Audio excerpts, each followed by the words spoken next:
Question number 10 start करते हैं students. Determine oxidation number of all the atoms in following. तो students आपने क्या करना है, ऑक्सीडेशन नंबर कैलकुलेट करना है तमाम एटम्स का इसके अंदर। तो स्टूडेंट्स हमें कुछ ऑक्सीडेशन नंबर्स हमें ऑब्वियस होते हैं, हमने क्या करना होता है, पूरी मॉलिक्यूलर स्टेट के अंदर हमने ये प्रूव करना होता है कि जो नेट आपके पास है वो जीरो होना चाहिए। नेट जब आपके पास पॉजिटिव और नेगेटिव चार्जेस का जीरो हो जाता है तो हमें पता चल जाता है कि हमने ऑक्सीडेशन नंबर ठीक कैलकुलेट किया है। जैसे स्टूडेंट्स आपके पास पोटेशियम कार्बोनेट है, पोटेशियम कार्बोनेट पे K2CO3 और स्टूडेंट्स इसको आप स्टेटमेंट की तरह से आप मेंशन करेंगे, यानी कि आप कैलकुलेट करने के बाद लिखेंगे oxidation number for potassium, oxidation number for carbon, oxidation number of oxygen, यानी कि अलग अलग मेंशन करेंगे, तभी आपका क्वेश्चन जब शॉर्ट में आएगा तो जस्टिफाई होगा। देन स्टूडेंट्स आपके पास हम इसको कैलकुलेट करते हैं। फॉर एग्जांपल आपके पास है पोटेशियम कार्बोनेट, आपके पास पोटेशियम जो है वो एक इलेक्ट्रॉन लूज करता है, उसके ऊपर +1 स्टेट होती है। यहाँ पे 2 पोटेशियम की को हम डील कर रहे हैं तो इसको हम मल्टीप्लाई कर देंगे 2 के साथ, ये हो गया। अब स्टूडेंट्स आपके पास ऑक्सीजन है, ऑक्सीजन पे हमेशा याद रखिएगा कि -2 चार्ज होता है ऑक्साइड्स के अंदर या सॉल्ट्स के अंदर भी।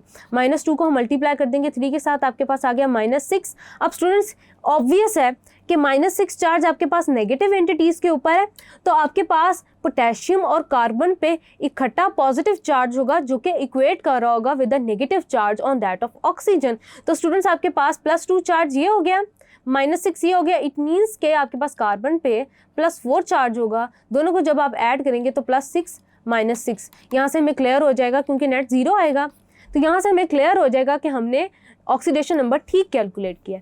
देन स्टूडेंट्स आपके पास फॉस्फोरस है, फॉस्फोरस के ऊपर स्टूडेंट्स एलिमेंटल फॉर्म है तो मॉलिक्यूलर फॉर्म है तो आपके पास 0 स्टेट होगी।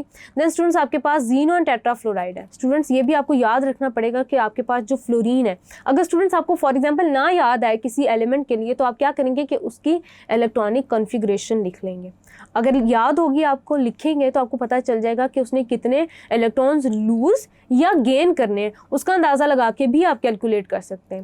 देन स्टूडेंट्स आपके पास याद रखिएगा कि हमेशा फ्लोराइड आयन के ऊपर -1 चार्ज होता है, तो -1 को 4 से मल्टीप्लाई कर देंगे, यानी कि आपके पास -4 आया। ज़ीनॉन का स्टूडेंट्स आमतौर पे बच्चों के नॉलेज में नहीं होता कि क्या चार्ज होगा, तो यहाँ पे -4 आ गया तो यहाँ पे +4 आएगा।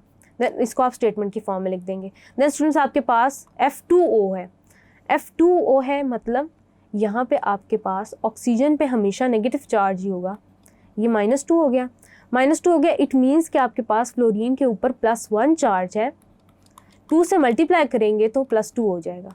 PCl5, यहाँ पे स्टूडेंट्स आपके पास PCl5 की केस में ये होगा पोटेशियम फॉस्फोरस पेंटाक्लोराइड के ऊपर। स्टूडेंट्स याद रखिएगा कि क्लोरीन के ऊपर भी पूरी जो हैलोजन फैमिली होती है, जब ये अपनी आयोनिक फॉर्म में होती है तो इसके ऊपर -1 चार्ज होता है, -1 को मल्टीप्लाई करेंगे 5 के साथ, -5 आ जाएगा।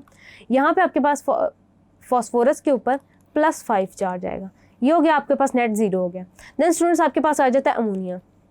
अमोनिया पे स्टूडेंट्स आपके पास अच्छी तरह पता है कि हाइड्रोजन के ऊपर +1 चार्ज होता है, +1 को मल्टीप्लाई करेंगे 3 के साथ, आपके पास हो गया +3, यानी कि आपके पास नाइट्रोजन पे -3 चार्ज है, नेट 0 हो गया। देन स्टूडेंट्स आपके पास आते हैं आयरन ऑक्साइड Fe3O4, याद रखेंगे आयरन पे हमें नहीं पता है तो हम कैसे कैलकुलेट कर रहे होंगे, 4 2 8 -8 हो जाएगा। अब स्टूडेंट्स यहाँ पे हमें आइडिया नहीं है कि कितना चार्ज होगा आयरन के ऊपर, तो हम इसको कर लेते हैं 3x -8 = 0, 3x = 8 + 8, x = 8/3। स्टूडेंट्स ये इस तरह से सॉल्व करने का मकसद आपको ये बताना था कि आपके पास फ्रैक्शनल फॉर्म में भी ऑक्सीडेशन नंबर एग्जिस्ट करते हैं, तो आपके पास जो ऑक्सीडेशन नंबर है for that of iron in it is 8/3।